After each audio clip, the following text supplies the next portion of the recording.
Welcome back to all my viewers on my YouTube channel. Today I will making a revision test for the class 10th social study PSCB board geography part lesson number first India and the introductions, the important very short question answer we are discussing in this YouTube channel.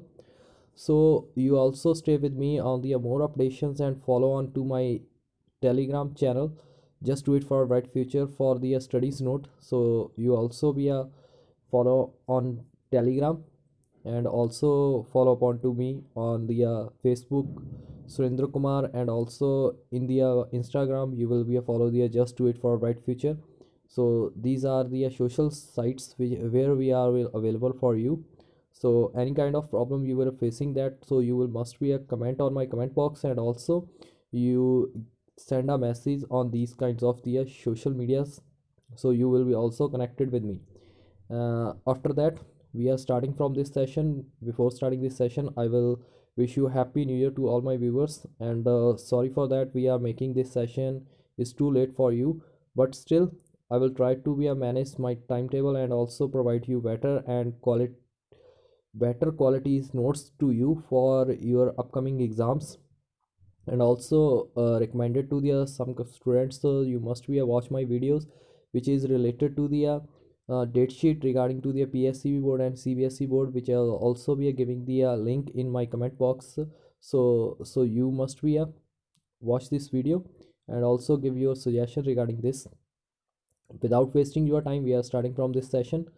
The in this session we are just discussing about their revisions notes, and also show that there are some kinds of the information related to my revisions video sessions. This is a new series of the revision class 8 10th plus 2. In this session I am explaining the important and repeated questions for all these classes, and the subject discussing in this session is English, SSTs, mathematics, science, and only for to the 8th and 10th class. So we are discussing only four important subjects related to the 8th to 10th, and even the plus 2 arts and economics students. We are discussing about to the English, accountancy, business studies, and economics notes and important question answers in these sessions. Now we are starting with this. So in this session we are also helping the my co-partner of the study time tuition center, India Malad. Now we are starting from this session. The first question is, which line is the latitude passing through to the center of India? India ਦੀ ਜਿਹੜੀ centre ਦੇ ਵਿੱਚ ਇੱਕ line ਪਾਸ ਹੁੰਦੀ ਆ, ਵੈਸੇ ਤਾਂ ਉਹਨੂੰ ਅਸੀਂ ਕੀ ਕਹਿੰਦੇ ਹੁੰਦੇ ਆ, ਟੌਪਿਕ ਆਫ ਕੈਂਸਰ ਕਿਹਾ ਜਾਂਦਾ ਵਾ, ਤੇ ਉਸ ਲਾਈਨ ਦੇ ਵਿੱਚ ਇੱਕ ਥਰੂ ਪਾਸ ਹੁੰਦੀ ਆ, ਉਹ ਕਿੰਨੇ ਐਂਗਲ ਦੇ ਉੱਤੇ ਪਾਸ ਹੁੰਦੀ ਆ? ਦੇਖੋ ਕੀ ਆ, 23 1/2 ਨਾਰਥ ਦੇ ਵਿੱਚ ਇੱਕ ਲਾਈਨ ਸੈਂਟਰ ਦੇ ਵਿੱਚੋਂ ਪਾਸ ਹੁੰਦੀ ਹੈ, ਤੁਸੀਂ ਯਾਦ ਰੱਖਣਾ ਵਾ। ਉਸ ਤੋਂ ਬਾਅਦ ਕੀ ਆ, ਵਿਚ ਦੀ canal link India with Europe, Europe ਦੇ ਨਾਲ ਸਾਨੂੰ ਕਿਹੜੀ ਕੈਨਲ ਜਿਹੜੀ ਆ ਜਾਂ ਕਿਹੜੀ ਨਦੀ ਆ ਉਹ ਸਾਨੂੰ ਯੂਰਪ ਦੇ ਨਾਲ ਜੋੜਦੀ ਆ? ਸਕੁਇਜ਼, ਇਹ ਯਾਦ ਰੱਖਣੀ ਹੈ ਵਰਡ ਸਕੁਇਜ਼ ਜਿਹੜਾ ਵਾ, ਇਹ ਤੁਹਾਨੂੰ MCQ ਦੇ ਵਿੱਚ ਆ ਸਕਦਾ, ਟਰੂ ਫਾਲਸ ਦੇ ਵਿੱਚ ਆ ਸਕਦਾ, 1 ਮਾਰਕਸ ਦੇ ਕੁਐਸਚਨ ਦੇ ਵਿੱਚ ਵੀ ਆ ਸਕਦਾ ਵਾ। ਅੱਗੇ ਹੈ, what is the smallest state of Punjab? India ਦੀ ਸਭ ਤੋਂ ਸਮੋਲੈਸਟ ਜਿਹੜੀ ਸਟੇਟ ਆ ਉਹ ਕਿਹੜੀ ਆ? ਗੋਆ ਵਾ, ਇਹ ਯਾਦ ਰੱਖਣਾ ਵਾ। ਤੇ ਤੁਹਾਡੇ ਤੋਂ ਲਾਰਜੈਸਟ ਇਹ ਕਿਹਦੇ ਅਕੋਰਡਿੰਗ ਆ? ਇਹ ਯਾਦ ਰੱਖਣਾ ਵੀ ਇਹ ਕਿਸ ਚੀਜ਼ ਦੇ ਰਿਲੇਟਡ ਤੁਹਾਨੂੰ ਦੱਸਿਆ ਗਿਆ? ਏਰੀਆ ਦੇ ਅਕੋਰਡਿੰਗ ਟੂ ਏਰੀਆ ਜਿਹੜਾ ਗੋਆ ਵਾ ਉਹ ਸਭ ਤੋਂ ਛੋਟਾ ਰਾਜ ਆ। ਤੇ ਈਵਨ ਇੱਥੇ ਕੀ ਨੇ, ਸਭ ਤੋਂ ਘੱਟ ਡਿਸਟ੍ਰਿਕਟ ਵੀ ਨੇ। ਕਿੰਨੇ ਡਿਸਟ੍ਰਿਕਟ ਨੇ? 2 ਡਿਸਟ੍ਰਿਕਟ ਨੇ। ਤੇ ਸਭ ਤੋਂ ਜ਼ਿਆਦਾ ਡਿਸਟ੍ਰਿਕਟ ਕਿੱਥੇ ਨੇ? ਯੂਪੀ ਦੇ ਵਿੱਚ ਹੈ, ਵੀ ਯਾਦ ਰੱਖ ਸਕਦੇ ਹੋ ਤੁਸੀਂ ਵੀ ਯੂਪੀ ਦੇ ਵਿੱਚ ਸਾਡੇ ਸਭ ਤੋਂ ਜ਼ਿਆਦਾ ਜਿਹੜੇ ਨੇ ਡਿਸਟ੍ਰਿਕਟਸ ਨੇ। ਤੇ ਏਰੀਆ ਦੇ ਅਕੋਰਡਿੰਗ ਵੀ ਜਿਹੜਾ ਯੂਪੀ ਆ ਉਹ ਸਭ ਤੋਂ ਏਰੀਆ ਦੇ ਅਕੋਰਡਿੰਗ ਕਿਹੜਾ ਵਾ? ਰਾਜਸਥਾਨ ਆ, ਇਹ ਯਾਦ ਰੱਖਣਾ। ਏਰੀਆ ਦੇ ਅਕੋਰਡਿੰਗ ਰਾਜਸਥਾਨ ਜਿਹੜਾ ਵਾ ਉਹ ਸਭ ਤੋਂ ਜ਼ਿਆਦਾ ਵੱਡਾ ਵਾ, ਤੇ ਏਰੀਆ ਦੇ ਅਕੋਰਡਿੰਗ ਸਭ ਤੋਂ ਛੋਟਾ ਕਿਹੜਾ ਵਾ? ਗੋਆ। ਉਸ ਤੋਂ ਬਾਅਦ ਹੈ, name of the group of the coral island, ਜਿਹੜੇ ਕੋਰਲ ਇਜ਼ਲੈਂਡ ਨੇ ਉਹਦਾ ਕਿਹੜਾ ਗਰੁੱਪ ਆ? ਲਕਸ਼ਦੀਪ, ਇਹ ਯਾਦ ਰੱਖਣਾ। ਲਕਸ਼ਦੀਪ ਜਿਹੜਾ ਵਾ ਉਹਦਾ ਬਣਦਾ ਵਾ। ਨੈਕਸਟ ਹੈਗਾ, ਵਟ is the capital town located of the topic of cancer, ਕਿਹੜੀ ਕੈਪੀਟਲ ਜਿਹੜੀ ਆ ਉਹ ਟੌਪਿਕ ਆਫ ਕੈਂਸਰ 'ਤੇ ਰਿਲਾਈ ਕਰਦੀ ਆ? ਕਿਹੜੀ ਆ? ਗਾਂਧੀ ਨਗਰ। ਹੁਣ ਤੁਸੀਂ ਮੈਨੂੰ ਦੱਸਣਾ ਵਾ ਕਮੈਂਟ ਬਾਕਸ ਦੇ ਵਿੱਚ ਵੀ ਗਾਂਧੀ ਨਗਰ ਕਿਸ ਸਟੇਟ ਦੀ ਜਿਹੜੀ ਆ ਕੈਪੀਟਲ ਆ? ਇਹ ਤੁਸੀਂ ਮੈਨੂੰ ਕਮੈਂਟ ਬਾਕਸ ਦੇ ਵਿੱਚ ਦੱਸਣਾ ਵਾ ਵੀ ਗਾਂਧੀ ਨਗਰ ਕਿਸ ਸਟੇਟ ਦੀ ਕੈਪੀਟਲ ਆ। ਦੈਨ ਉਸ ਤੋਂ ਬਾਅਦ ਹੈ, name of the life farming of to the boundary between India and China. ਯਾਦ ਰੱਖਣਾ, ਇੰਡੀਆ ਤੇ ਚਾਈਨਾ ਦੇ ਵਿੱਚ ਇੱਕ ਲਾਈਨ ਕ੍ਰਾਸ ਕੀਤੀ ਗਈ ਆ ਜਿਹਨੂੰ ਅਸੀਂ ਕਹਿੰਦੇ ਹਾਂ ਮੈਕਮੋਹਨ ਲਾਈਨ। ਇਹ ਯਾਦ ਰੱਖਣਾ, ਇਹ ਲਾਈਨ ਬਹੁਤ ਜ਼ਿਆਦਾ ਇੰਪੋਰਟੈਂਟ ਹੈ। ਕਿਹੜੀ ਲਾਈਨ ਆ? ਮੈਕਮੋਹਨ ਲਾਈਨ ਜਿਹੜੀ ਆ ਉਹ ਇੰਡੀਆ ਤੇ ਚਾਈਨਾ ਦੇ ਵਿਚਾਲੇ ਦੀ ਨਿਕਲਦੀ ਆ। ਉਸ ਤੋਂ ਬਾਅਦ ਕੀ ਆ, ਵਿਚ ਸਟੇਟ ਇਜ਼ ਕਾਲਡ ਟੂ ਦੀਆਂ ਲੈਂਡ ਆਫ ਡਰੋਨ, ਵੀ ਲੈਂਡ ਆਫ ਡਰੋਨ ਕਿਹਨੂੰ ਕਿਹਾ ਜਾਂਦਾ ਵਾ, ਅਰੁਣਾਚਲ ਪ੍ਰਦੇਸ਼ ਨੂੰ। ਹੁਣ ਤੁਹਾਨੂੰ ਪੁੱਛ ਲਿਓ ਵੀ ਅਰੁਣਾਚਲ ਪ੍ਰਦੇਸ਼ ਕਿੱਧਰ ਪੈਂਦਾ ਵਾ, ਤਾਂ ਇੰਡੀਆ ਦੇ ਈਸਟਰਨ ਪਾਰਟ ਦੇ ਵਿੱਚ ਜਿਹੜਾ ਵਾ ਕੌਣ ਆ, ਅਰੁਣਾਚਲ ਪ੍ਰਦੇਸ਼ ਪੈਂਦਾ ਵਾ। ਉਸ ਤੋਂ ਬਾਅਦ ਹੈ ਨੇਮ ਆਫ ਟੂ ਦੀਆਂ ਸਾਊਥ ਮੋਸਟ ਆਫ ਦੀਆਂ ਪੁਆਇੰਟ ਆਫ ਇੰਡੀਆ, ਇੰਡੀਆ ਦੇ ਸਾਊਥ ਮੋਸਟ ਪੁਆਇੰਟ ਦੇ ਉੱਤੇ ਕਿਹੜਾ ਪੁਆਇੰਟ ਆਉਂਦਾ ਵਾ, ਕਿਹੜਾ ਪੁਆਇੰਟ ਆਉਂਦਾ ਵਾ, ਇੰਦਰਾ ਪੁਆਇੰਟ। ਇਹ ਯਾਦ ਰੱਖਣਾ ਵਾ, ਇੰਦਰਾ ਪੁਆਇੰਟ ਜਿਹੜਾ ਵਾ ਉਹ ਸਾਊਥ ਇੰਡੀਆ ਦਾ ਲਾਰਜੈਸਟ ਤੇ ਮੋਸਟ ਇੰਪੋਰਟੈਂਟ ਪਾਰਟ ਆ ਜਾਂ ਪੁਆਇੰਟ ਆ ਇੰਡੀਆ ਦਾ, ਇੰਦਰਾ ਪੁਆਇੰਟ। ਉਸ ਤੋਂ ਬਾਅਦ ਹੈ name of the place where these the 3 seas are meat.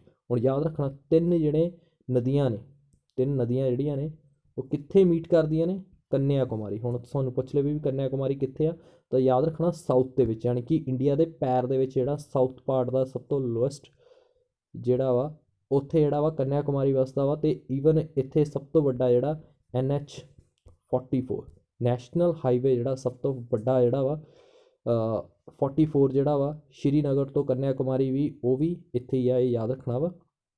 ਉਸ ਤੋਂ ਬਾਅਦ ਹੈ ਨੇਮ ਆਫ ਦੀਆਂ southern neighbours of the country of India, India the southern neighbour ਕਿਹੜਾ ਵਾ, ਸ਼੍ਰੀਲੰਕਾ, ਯਾਦ ਰੱਖਣਾ ਵਾ। ਸਾਊਥ ਦੇ ਵਿੱਚ ਕੰਨਿਆ ਕੁਮਾਰੀ ਸਭ ਤੋਂ ਐਂਡ ਦੇ ਉੱਤੇ ਆ। ਅਤੇ ਇਸ ਤਰੀਕੇ ਨਾਲ ਤੁਸੀਂ ਦੇਖੋਗੇ ਇੱਥੇ ਜਿਹੜਾ ਵਾ ਇੱਕ ਜਿਹਨੂੰ ਰਾਮ ਸੇਤੂ ਬਾਣ ਕਿਹਾ ਜਾਂਦਾ, ਜਿਹਨੂੰ ਪੁਰਾਣੀ ਹਿਸਟਰੀ ਦੇ ਵਿੱਚ ਰਾਮਾਇਣ ਦੇ ਵਿੱਚ ਦੱਸਿਆ ਗਿਆ ਵੀ ਰਾਮ ਜੀ ਨੇ ਜਿਹੜਾ ਵਾ ਸ਼੍ਰੀਲੰਕਾ ਜਾਂ ਲੰਕਾ ਦੇ ਵਿੱਚ ਜਾਣ ਦੇ ਲਈ ਇੱਕ ਪੁਲ ਬਣਾਇਆ ਸੀਗਾ, ਉਹ ਪੁਲ ਜਿਹੜਾ ਜੋੜਦਾ ਸਾਨੂੰ ਸ਼੍ਰੀਲੰਕਾ ਦੇ ਨਾਲ, ਤਾਂ ਉਹ ਵਾਲੇ ਪੁਲ ਜਾਣੀ ਕਿ ਸਾਊਥਰਨ ਨੇਬਰ ਕਿਹੜਾ ਬਣ ਜਾਂਦਾ, ਸ਼੍ਰੀਲੰਕਾ। ਉਸ ਤੋਂ ਬਾਅਦ ਹੈ van the India's rank of the population in India, ਇਹ ਸਭ ਨੂੰ ਪਤਾ ਵਾ ਵੀ ਪਾਪੂਲੇਸ਼ਨ ਦੇ ਅਕੋਰਡਿੰਗ ਇੰਡੀਆ ਕਿੰਨਵੇਂ ਨੰਬਰ 'ਤੇ ਆ, ਸੈਕਿੰਡ ਦੇ ਵਿੱਚ ਹੈ। ਜੋ ਤੁਹਾਨੂੰ ਪੁੱਛ ਲਿਆ ਜਾਵੇ ਵੀ ਇੰਡੀਆ ਦੀ ਜਿਹੜੀ ਪਾਪੂਲੇਸ਼ਨ ਆ ਕਰੰਟ ਕਿੰਨੀ ਆ, ਤਾਂ ਉਹ ਯਾਦ ਰੱਖਣੀ ਆ ਅਪਰੋਕਸੀਮੇਟਲੀ 125 ਕਰੋੜ ਦੇ ਨੀਅਰ ਬਾਏ ਆ, ਠੀਕ ਹੈ ਜੀ। ਤਾਂ ਇੰਨੀ ਕੁ ਜਿਹੜੀ ਪਾਪੂਲੇਸ਼ਨ ਆ, ਵੈਸੇ ਕਿਹਦੇ ਅਕੋਰਡਿੰਗ ਟੂ 2011 ਜਿਹੜੀ ਸੈਂਸਿਸ ਹੋਈ ਸੀ ਉਹਦੇ ਅਕੋਰਡਿੰਗ ਦੱਸਿਆ ਗਿਆ ਵਾ। ਉਸ ਤੋਂ ਬਾਅਦ ਹੈ name of the state of the largest coastal area, coastal line ਕਿਹਦੀ ਸਭ ਤੋਂ ਜ਼ਿਆਦਾ ਕੋਸਟਲ ਲਾਈਨ ਯਾਨੀ ਕਿ ਨਦੀ ਜਾਂ ਸਮੁੰਦਰਾਂ ਦੇ ਨਾਲ ਜੁੜਦੀ ਹੋਈ ਬਾਉਂਡਰੀ ਕਿਹਦੇ ਨਾਲ ਜੁੜਦੀ ਆ, ਗੁਜਰਾਤ ਦੇ ਨਾਲ, ਇਹ ਯਾਦ ਰੱਖਣਾ ਵਾ, ਗੁਜਰਾਤ ਦੇ ਨਾਲ ਜੁੜਦੀ ਆ। ਉਸ ਤੋਂ ਬਾਅਦ ਹੈ in which of the 2 parts of the India divided in the views of administration point, administration point ਦੇ ਅਕੋਰਡਿੰਗ ਇੰਡੀਆ ਨੂੰ ਕਿਹੜੇ 2 ਪੁਆਇੰਟਸ ਦੇ ਵਿੱਚ ਵੰਡਿਆ ਗਿਆ ਵਾ, ਤਾਂ ਇੰਡੀਆ ਨੂੰ ਐਡਮਿਨਿਸਟ੍ਰੇਸ਼ਨ ਦੇ ਅਕੋਰਡਿੰਗ ਸਟੇਟਸ ਤੇ UT ਦੇ ਅੰਡਰ ਵੰਡਿਆ ਗਿਆ, ਯਾਨੀ ਕਿ ਯੂਨਾਈਟਿਡ ਸਟੇਟਸ ਦੇ ਅੰਦਰ ਵੰਡਿਆ ਗਿਆ ਵਾ। ਹੁਣ ਤੁਹਾਡੇ ਤੋਂ ਇੱਕ ਸਭ ਤੋਂ ਇੰਪੋਰਟੈਂਟ ਕੁਐਸਚਨ ਪੁੱਛਿਆ ਜਾ ਸਕਦਾ ਵੀ ਹੁਣ ਕਰੰਟ ਦੇ ਵਿੱਚ ਇੰਡੀਆ ਦੇ ਵਿੱਚ ਕਿੰਨੀਆਂ ਸਟੇਟਸ ਨੇ, 29, ਤੇ UT ਕਿੰਨੀਆਂ ਨੇ, 8, ਠੀਕ ਹੈ ਜੀ।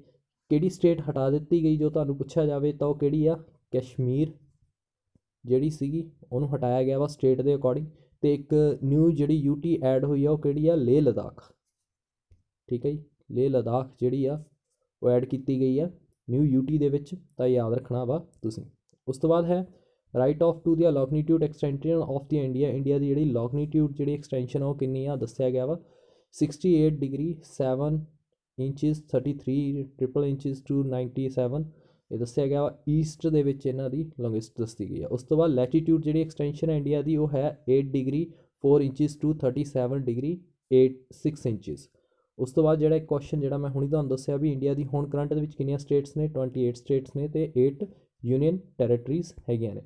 ਉਸ ਤੋਂ ਬਾਅਦ ਹੈਗਾ ਵਾ which group of to the island of India is situated in the bay of Bengal and Arabian sea, ਕਿਹੜਾ ਇਜ਼ਲੈਂਡ ਜਿਹੜਾ ਵਾ ਉਹ ਵੇ ਆਫ ਬੰਗਾਲ ਅਤੇ ਅਰਬ ਸਾਗਰ ਦੇ ਵਿਚਾਲੇ ਪੈਂਦਾ ਵਾ, ਕਿਹੜਾ ਵਾ, ਅੰਡੋਮਾਨ ਨਿਕੋਬਾਰ ਆ ਸਾਡਾ, ਅਤੇ ਲਕਸ਼ਦੀਪ ਜਿਹੜੇ ਇਜ਼ਲੈਂਡ ਨੇ ਦੋ ਜਿਹੜੇ ਨੇ ਉਹ ਸਿਚੁਏਟ ਕਰਦੇ ਆ ਵੇ ਆਫ ਬੰਗਾਲ ਅਤੇ ਅਰਬੀਅਨ ਸੀ ਦੇ ਵਿਚਾਲੇ। ਉਸ ਤੋਂ ਬਾਅਦ ਹੈ in which of to the continent of the India situated and how much to the percentage of the land area covered by the India, ਤਾਂ ਹੁਣ ਸਾਨੂੰ ਪੁੱਛਿਆ ਗਿਆ ਵੀ ਕਿਹੜੇ ਕੰਟੀਨੈਂਟ ਦੇ ਵਿੱਚ ਆਉਂਦਾ, ਸਭ ਨੂੰ ਪਤਾ ਵੀ ਏਸ਼ੀਆ ਦੇ ਵਿੱਚ ਆਉਂਦਾ ਵਾ, ਠੀਕ ਹੈ। ਅਤੇ ਉਸ ਤੋਂ ਬਾਅਦ ਵੀ ਇਹ ਕੰਟਰੀ ਦਾ ਕਿੰਨਾ ਏਰੀਆ ਕਵਰ ਕਰਦੀ ਆ ਅਰਥ ਦਾ, 2.2%, ਕਿਹਦਾ, ਵਰਲਡ ਦਾ। ਇੰਨੇ ਪਰਸੈਂਟ ਏਰੀਆ ਜਿਹੜਾ ਲੈਂਡ ਦਾ ਵਾ ਉਹ ਕਿਹਦੇ ਅੰਡਰ ਆਉਂਦਾ ਵਾ, ਇੰਡੀਆ ਦੇ ਅੰਡਰ ਆਉਂਦਾ ਵਾ। Name of the 4 state of the India longs to the boundary with Pakistan, Pakistan ਦੇ ਨਾਲ ਕਿਹਦੀਆਂ ਬਾਉਂਡਰੀ ਲੱਗਦੀਆਂ ਨੇ, ਜੰਮੂ ਐਂਡ ਕਸ਼ਮੀਰ, ਪੰਜਾਬ, ਰਾਜਸਥਾਨ ਅਤੇ ਗੁਜਰਾਤ, ਇਹ 4 ਜਿਹੜੀਆਂ ਅਜਿਹੀਆਂ ਸਟੇਟਸ ਨੇ ਜਿਨ੍ਹਾਂ ਦੀ ਬਾਉਂਡਰੀ ਕਿਹਦੇ ਨਾਲ ਲੱਗਦੀ ਆ, ਪਾਕਿਸਤਾਨ ਲੱਗਦੀ ਆ। ਉਸ ਤੋਂ ਬਾਅਦ ਹੈ name of the 2 ocean along the India and write the length of to the coastal line, India ਦੇ ਕਿਹੜੀਆਂ 2 ਓਸ਼ਨ ਜਿਹੜੇ ਨੇ ਉਹ ਇੰਡੀਆ ਨਾਲ ਲੱਗਦੇ ਆ ਅਤੇ ਇਹਨਾਂ ਦੀ ਲੈਂਥ ਕਿੰਨੀ ਆ, ਇੰਡੀਆ ਦੇ ਨਾਲ ਇੱਕ ਇੰਡੀਅਨ ਓਸ਼ਨ ਲੱਗਦਾ ਵਾ ਅਤੇ ਇੱਕ ਅਰਬੀਅਨ ਸੀ ਲੱਗਦਾ ਵਾ। ਇਹ ਓਸ਼ਨ ਜਿਹੜੇ ਨੇ ਇੰਡੀਆ ਨਾਲ ਲੱਗਦੇ ਆ ਅਤੇ ਇਹਨਾਂ ਦੀ ਜਿਹੜੀ ਲੈਂਥ ਹੈਗੀ ਆ ਉਹ ਕਿੰਨੀ ਆ, ਕੋਸਟਲ ਲਾਈਨ ਤੋਂ 6083 ਕਿਲੋਮੀਟਰ, ਇਹ ਯਾਦ ਰੱਖਣਾ ਵਾ ਵੀ ਕਿੰਨੇ ਲੱਗਦੇ ਆ, 2 ਲੱਗਦੇ ਆ ਇੰਡੀਅਨ ਓਸ਼ਨ ਅਤੇ ਅਰਬੀਅਨ ਸੀ। ਉਸ ਤੋਂ ਬਾਅਦ ਹੈ ਰਾਈਟ ਦੀਆਂ 2 ਕਰੈਕਟਰ ਸਟੇਟਸ ਆਫ ਇੰਡੀਆ, ਕਰੈਕਟਰਿਸਟਿਕਸ ਲਿਖਣੇ ਆ। ਸਾਨੂੰ ਪਤਾ ਵੀ ਇੰਡੀਆ ਦੇ ਵਿੱਚ ਜਿਹੜੀ ਸਟੇਟ ਆ ਉਹ ਕਿੰਨੀਆਂ ਨੇ 28 ਨੇ। ਰਾਜਸਥਾਨ ਏਰੀਆ ਦੇ ਅਕੋਰਡਿੰਗ ਸਭ ਤੋਂ ਵੱਡੀ ਆ ਅਤੇ ਪੋਪੂਲੇਸ਼ਨ ਦੇ ਅਕੋਰਡਿੰਗ ਉੱਤਰ ਪ੍ਰਦੇਸ਼ ਜਿਹੜਾ ਵਾ ਉਹ ਇੰਡੀਆ ਦੀ ਫਸਟ ਸਟੇਟ ਮੰਨੀ ਜਾਂਦੀ ਹੈ। ਉਸ ਤੋਂ ਬਾਅਦ ਹੈ 4 ਯੂਨੀਅਨ ਟੈਰੀਟਰੀਜ਼ ਆਫ ਇੰਡੀਆ ਦੀ ਦੱਸਣੀਆਂ ਨੇ। ਅਸੀਂ ਹੁਣ ਲਿਖ ਸਕਦੇ ਹਾਂ ਦਿੱਲੀ, ਚੰਡੀਗੜ੍ਹ, ਲਕਸ਼ਦੀਪ ਅਤੇ ਪੌਂਡੀਚੇਰੀ। ਇਸ ਤੋਂ ਇਲਾਵਾ ਵੀ ਹੋਰ ਵੀ ਨੇ, ਉਹ ਤੁਸੀਂ ਯਾਦ ਰੱਖਣੀਆਂ ਨੇ। ਉਸ ਤੋਂ ਬਾਅਦ ਹੈ ਰਾਈਟ ਦੀਆਂ East West and north south the extension ਦੱਸਣੀ ਆ। ਹੁਣ ਦੇਖੋ ਸਾਡਾ ਜਿਹੜਾ ਇੰਡੀਆ ਵਾ ਉਹਦੀ ਜਿਹੜੀ ਐਕਸਟੈਂਸ਼ਨ ਆ ਈਸਟ ਵੈਸਟ ਦੇ ਵਿੱਚ ਹੈਗੀ ਆ 2933 ਕਿਲੋਮੀਟਰ, ਅਤੇ ਜਿਹੜੀ ਨਾਰਥ ਟੂ ਸਾਊਥ ਆ ਥੋੜ੍ਹਾ ਜਿਹਾ ਗਲਤ ਹੋ ਗਿਆ, ਇੱਥੇ ਕਿੰਨੀ ਆਏਗੀ 3214, ਯਾਨੀ ਕਿ 3214 ਕਿਲੋਮੀਟਰ ਜਿਹੜੀ ਆ ਉਹ ਏਰੀਆ ਕਿੱਧਰਲਾ ਵਾ ਨਾਰਥ ਤੋਂ ਸਾਊਥ ਤੱਕ ਦਾ। ਉਸ ਤੋਂ ਬਾਅਦ ਹੈ ਵਟ ਇਜ਼ ਦੀ ਆ length of to the coastal and labour boundary, ਵੀ ਸਾਡੀ ਜਿਹੜੀ ਕੋਸਟਲ ਜਿਹੜੀ ਨਦੀਆਂ ਨਾਲ ਲੱਗਦੀ ਆ ਅਤੇ ਲੈਂਡ ਜਿਹੜਾ ਬਾਰਡਰ ਆ ਉਹਦੀ ਲੈਂਥ ਕਿੰਨੀ ਪੈਂਦੀ ਆ। ਉਸ ਤੋਂ ਬਾਅਦ ਦੇਖੋ ਜੀ ਕੋਸਟਲ ਲਾਈਨ ਦੀ ਹੈਗੀ ਆ 6083 kilometre and the length of the land boundary ਉਹ ਹੈਗੀ ਆ 15200 ਕਿਲੋਮੀਟਰ। ਉਸ ਤੋਂ ਬਾਅਦ ਹੈ ਨੇਮ ਆਫ ਦੀਆਂ 4 ਸਟੇਟਸ ਅਲੋਂਗ ਵਿਦ ਦੀਆਂ ਬਾਊਂਡਰੀ ਆਫ ਦੀਆਂ ਅਦਰ ਕੰਟਰੀਜ਼, ਕਿਹੜੀਆਂ ਅਜਿਹੀਆਂ ਸਟੇਟਸ ਨੇ ਜਿਹੜੀਆਂ ਅਦਰ ਕੰਟਰੀ ਦੀਆਂ ਨਾਲ ਜੁੜਦੀਆਂ ਨੇ। ਦੇਖੋ ਪੰਜਾਬ, ਰਾਜਸਥਾਨ, ਜੰਮੂ ਕਸ਼ਮੀਰ, ਗੁਜਰਾਤ, ਇਹ 4 ਅਜਿਹੀਆਂ ਸਟੇਟਸ ਨੇ ਜਿਹੜੀਆਂ ਅਦਰ ਕੰਟਰੀਜ਼ ਦੇ ਨਾਲ ਬਾਊਂਡਰੀਜ਼ ਜੁੜਦੀਆਂ ਨੇ, ਜਿਵੇਂ ਜੰਮੂ ਐਂਡ ਕਸ਼ਮੀਰ ਦੀ ਨੇਪਾਲ ਦੇ ਨਾਲ, ਗੁਜਰਾਤ ਦੀ ਪਾਕਿਸਤਾਨ ਦੇ ਨਾਲ, ਅਤੇ ਰਾਜਸਥਾਨ ਦੇ ਪੰਜਾਬ ਦੀ ਪਾਕਿਸਤਾਨ ਨਾਲ ਜੁੜਦੀ ਹੈ। ਨੈਕਸਟ ਹੈਗਾ ਵਾ ਰਾਈਟ ਦੀਆਂ 4 ਸਟੇਟਸ ਆਫ ਦੀਆਂ ਸਿਚੁਏਟਡ ਇਨ ਦੀਆਂ ਈਸਟਰਨ ਕੋਸਟਲ, ਵੀ ਹੁਣ ਜਿਹੜੇ ਪੂਰਬੀ ਘਾਟ ਦੇ ਕੋਸਟਲ ਏਰੀਆ ਕਿਹੜੇ ਕਿਹੜੇ ਨੇ। ਦੇਖੋ ਤਾਮਿਲਨਾਡੂ ਆ, ਆਂਧਰਾ ਪ੍ਰਦੇਸ਼ ਆ, ਉੜੀਸਾ ਅਤੇ ਵੈਸਟ ਬੰਗਾਲ, ਇਹ ਜਿਹੜੇ ਕਿਹੜੇ ਨੇ ਈਸਟਰਨ ਕੋਸਟਲ ਦੇ ਉੱਤੇ ਪੈਂਦੇ, ਯਾਨੀ ਕਿ ਪੂਰਬੀ ਸਾਈਡ ਦਾ ਜਿਹੜਾ ਸਮੁੰਦਰੀ ਖੇਤਰ ਆ ਉਹਦੇ ਨਾਲ ਲੱਗਦੇ ਆ। ਉਸ ਤੋਂ ਬਾਅਦ ਹੈ 4 ਸਟੇਟ ਆਫ ਇੰਡੀਆ ਦੀ ਆ ਅਲੋਂਗ ਵਿਦ ਦੀ ਅਰਬਨ ਸੀ ਦੇ ਨਾਲ ਕਿਹੜੇ ਲੱਗਦੇ ਨੇ। ਦੇਖੋ ਗੁਜਰਾਤ ਆ ਸਭ ਤੋਂ ਜ਼ਿਆਦਾ ਏਰੀਆ ਲੱਗਦਾ, ਫਿਰ ਰਾਜਸਥਾਨ, ਕਰਨਾਟਕ ਅਤੇ ਕੇਰਲਾ। ਉਸ ਤੋਂ ਬਾਅਦ ਹੈ name the 4 states boundary with the Bangladesh, ਹੁਣ ਬੰਗਲਾਦੇਸ਼ ਨਾਲ ਕੀ ਲੱਗਦੀ ਆ ਵੈਸਟ ਬੰਗਾਲ, ਅਸਾਮ, ਮੇਘਾਲਿਆ ਅਤੇ ਮਿਜ਼ੋਰਮ, ਇਹ ਯਾਦ ਰੱਖਣੇ ਆ। ਇਹ 4 ਸਟੇਟਾਂ ਦੀ ਜਿਹੜੀ ਬਾਊਂਡਰੀ ਆ ਉਹ ਬੰਗਲਾਦੇਸ਼ ਨਾਲ ਲੱਗਦੀ ਆ। ਉਸ ਤੋਂ ਬਾਅਦ ਹੈ name of the 3 newly organized state of India, India ਦੇ ਵਿੱਚ ਜਿਹੜੀਆਂ ਨਵੀਆਂ ਬਣੀਆਂ ਸਟੇਟਸ ਕਿਹੜੀਆਂ ਨੇ। ਫਸਟ ਹੈਗੀ ਆ ਛੱਤੀਸਗੜ੍ਹ, ਅਰੁਣਾਚਲ ਪ੍ਰਦੇਸ਼ ਅਤੇ ਝਾਰਖੰਡ। ਇਸ ਦੇ ਵਿੱਚ ਇੱਕ ਹੋਰ ਵੀ ਲਿਖ ਸਕਦੇ ਹੋ ਤੇਲੰਗਾਨਾ, ਜਿਹੜੀ ਕਿ ਆਂਧਰਾ ਪ੍ਰਦੇਸ਼ ਤੋਂ ਅਲੱਗ ਹੋਈ। ਉਸ ਤੋਂ ਬਾਅਦ ਹੈ name of the capital of Chhattisgarh, Arunachal Pradesh ਅਤੇ ਝਾਰਖੰਡ।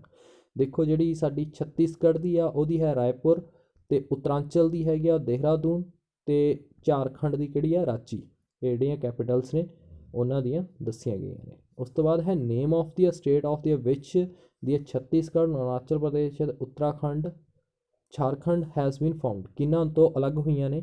ਦੇਖੋ ਹੁਣ ਯਾਦ ਰੱਖਣਾ ਵੀ ਜਿਹੜੀ ਛੱਤੀਸਗੜ੍ਹ ਆ ਉਹ ਮੱਧ ਪ੍ਰਦੇਸ਼ 'ਚੋਂ ਅਲੱਗ ਹੋਈ ਆ, ਅਰੁਣਾਚਲ ਪ੍ਰਦੇਸ਼ ਜਿਹੜੀ ਆ ਉਹ ਯੂਪੀ 'ਚੋਂ ਅਲੱਗ ਹੋਈ ਆ, ਅਤੇ ਝਾਰਖੰਡ ਜਿਹੜੀ ਹੋਈ ਆ ਉਹ ਕੀ 'ਚੋਂ ਹੋਈ ਆ ਬਿਹਾਰ 'ਚੋਂ ਅਲੱਗ ਹੋਈ ਆ। ਤਾਂ ਇਹ ਟੌਪਿਕ ਤੁਸੀਂ ਯਾਦ ਰੱਖਣੇ ਆ।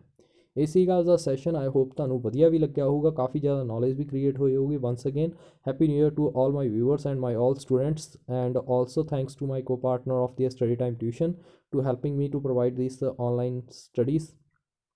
ਅਤੇ ਇਸ ਤੋਂ ਇਲਾਵਾ ਜੇਕਰ ਫਿਰ ਵੀ ਤੁਹਾਨੂੰ ਕੋਈ ਚੀਜ਼ ਦੀ ਪ੍ਰੋਬਲਮ ਆ ਰਹੀ ਹੈ ਤਾਂ ਮੈਨੂੰ ਦੱਸਣਾ ਵਾ। ਇਹ ਤੁਹਾਡਾ ਰਿਵੀਜ਼ਨ ਜਿਹੜਾ ਸੀਗਾ ਸੈਸ਼ਨ ਸਟਾਰਟ ਹੋ ਚੁੱਕੇ ਨੇ। ਹੁਣ ਤੁਹਾਨੂੰ ਨੈਕਸਟ ਸੈਸ਼ਨ ਦੇ ਵਿੱਚ ਤੁਹਾਨੂੰ ਥੋੜ੍ਹਾ ਇੱਕ ਟੈਸਟ ਦਿੱਤਾ ਜਾਊਗਾ, ਅਤੇ ਤੁਸੀਂ ਉਹ ਮੈਨੂੰ ਕਰਨਾ ਵਾ, ਅਤੇ ਜਿਹੜੇ 5 ਸਟੂਡੈਂਟਸ ਜਿਹੜੇ ਉਸ ਆਨਸਰ ਨੂੰ ਵਧੀਆ ਢੰਗ ਨਾਲ ਕਰਨਗੇ ਤਾਂ ਉਹਨਾਂ ਦਾ ਨਾਮ ਜਿਹੜਾ ਵਾ ਉਹ ਮੈਂ ਤੁਹਾਨੂੰ ਨੈਕਸਟ ਵੀਡੀਓ ਦੇ ਵਿੱਚ ਵੀ ਐਕਸਪਲੇਨ ਕਰੂੰਗਾ ਵਿਦ ਦੇਅਰ ਆਨਸਰ, ਅਤੇ ਉਹਨਾਂ ਦੇ ਆਨਸਰ ਵੀ ਸ਼ੋ ਕਰੂੰਗਾ। ਅਤੇ ਜ਼ਿਆਦਾ ਤੋਂ ਜ਼ਿਆਦਾ ਬੱਚਿਆਂ ਨੇ ਕਮੈਂਟ ਕਰਨਾ ਵਾ। ਇਹ ਰਿਵੀਜ਼ਨ ਨੋਟਸ ਤੁਸੀਂ ਯਾਦ ਰੱਖਣੇ ਆ, ਤੁਹਾਡੇ ਲਈ ਬਹੁਤ ਜ਼ਿਆਦਾ ਯੂਜ਼ਫੁਲ ਹੋਣਗੇ। Thanks a lot watching for my session, and any kind of problem you will be face out, so you must be a comment on my comment box. Thanks a lot watching for my session.